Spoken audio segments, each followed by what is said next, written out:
சரி போயிடுவோம். என்னன்னா அயன்மேன் வாய்ஸ் அது மாதிரி விஜய் சேதுபதி இஷ்யூ இது ரெண்டுமே பார்த்துட்டு கொஞ்ச நாளாக ரொம்பவுமே மனசுடைஞ்சு போயிருக்காங்க அப்படி சொல்லலாம். அதாவது அவெஞ்சர்ஸ் தமிழ் ஆடியன்ஸ் ரொம்பவே மனம் உடைஞ்சு போயிருக்காங்க. இன்னைக்கு நம்ம அதை பற்றி தான் பார்க்க போகிறோம். இந்த கோவம் எதனால அப்படின்னு சொல்லி யாராச்சும் யோசிச்சு பார்த்தீங்களா? அப்படி யோசிச்சு பார்த்துருந்தீங்கன்னா உங்களுக்கு ஒரு ஆன்சர் கிடைச்சிருக்குமே. எதுவுமே இல்லை, ஒன்னே ஒன்று யோசிச்சா மட்டுமே போதும், உங்களுக்கு வந்து புரிஞ்சே போயிடும். இது மொத்தமாக இந்த ப்ராப்ளமே புரிஞ்சு போயிடும்.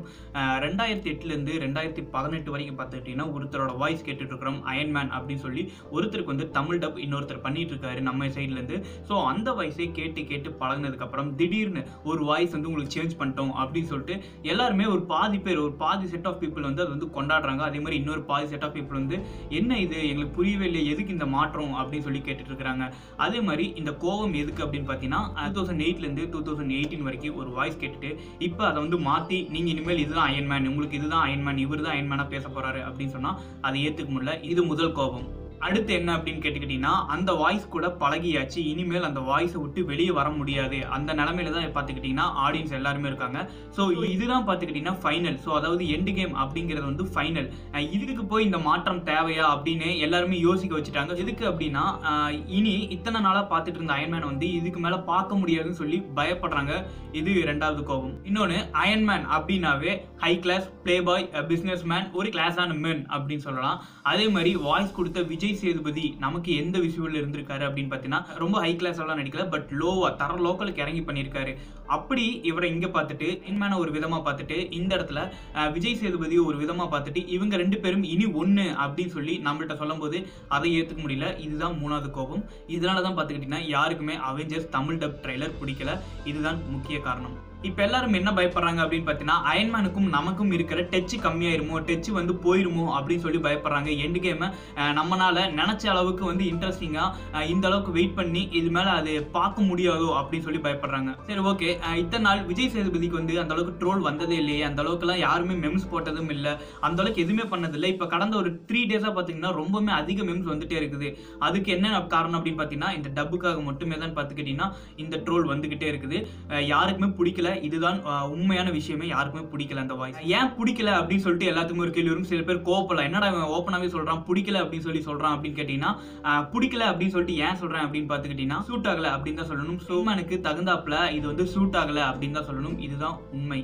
சில பேர் இப்ப கோவப்படலாம், என்னடா கோலிவுட்ல இருந்து ஒரு ஆள் வெளியே வராரு, இந்த அளவுக்கு அவெஞ்சர்ஸ்க்கு டப் பண்ற அளவுக்கு ஒரு ஹீரோ வந்து கோலிவுட்ல இருந்து ஹாலிவுட் லெவலுக்கு போய் ஒருத்தர் டப் பண்றாரு, அவரை என்ன இவங்களுக்கு பிடிக்கல, ஏன் இப்படிலாம் பண்றாங்க அப்படின்னு சொல்லி ஒரு கேள்வி வரலாம். வந்தா பிடிக்கும், இந்த மாதிரி ஒரு ஹீரோ வந்து இங்க இருந்து ஹாலிவுட்டுக்கு வந்தா பிடிக்கும், பட் இது ஸ்பாயில் பண்ண போது அதனால பிடிக்கல அப்படின்னு சொல்றோம். திடீர்னு இந்த நேரத்தில் பார்த்தீங்கன்னா திடீர்னு மார்வல் ஃபேன்ஸ்லாம் வராங்க. யாரோ தெரியல, திடீர்னு மார்வல் ஃபேன்ஸ், மார்வல் அப்படின்னா என்னன்னு தெரியாதவங்களா பார்த்தீங்கன்னா நான் இனிமேல் மார்வல் ஃபேன் அப்படின்னு சொல்லிட்டு வராங்க. அதுக்கு காரணம் என்னன்னு கேட்டுக்கிட்டீங்கன்னா விஜய் சேதுபதி மட்டுமே தான். ஸோ அவர் வந்து வாய்ஸ் கொடுத்துட்டாரு அப்படின்னு சொல்லிட்டு திடீர்னு மார்வல் ஃபேனாக மாறிட்டாங்க.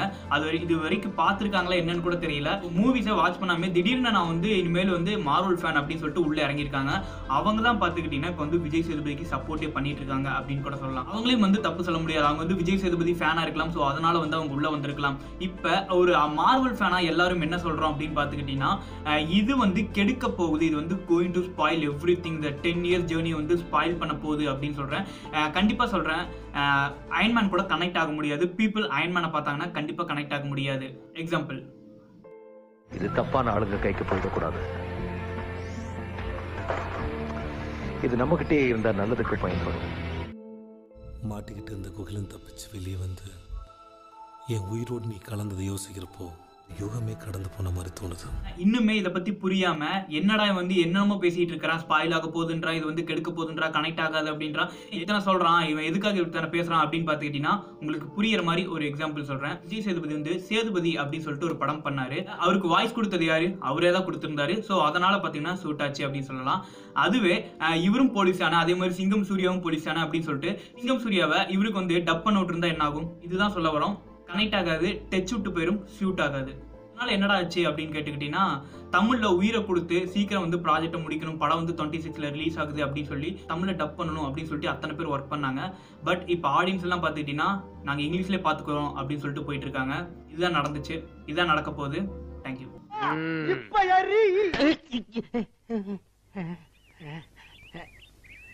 குருநாதா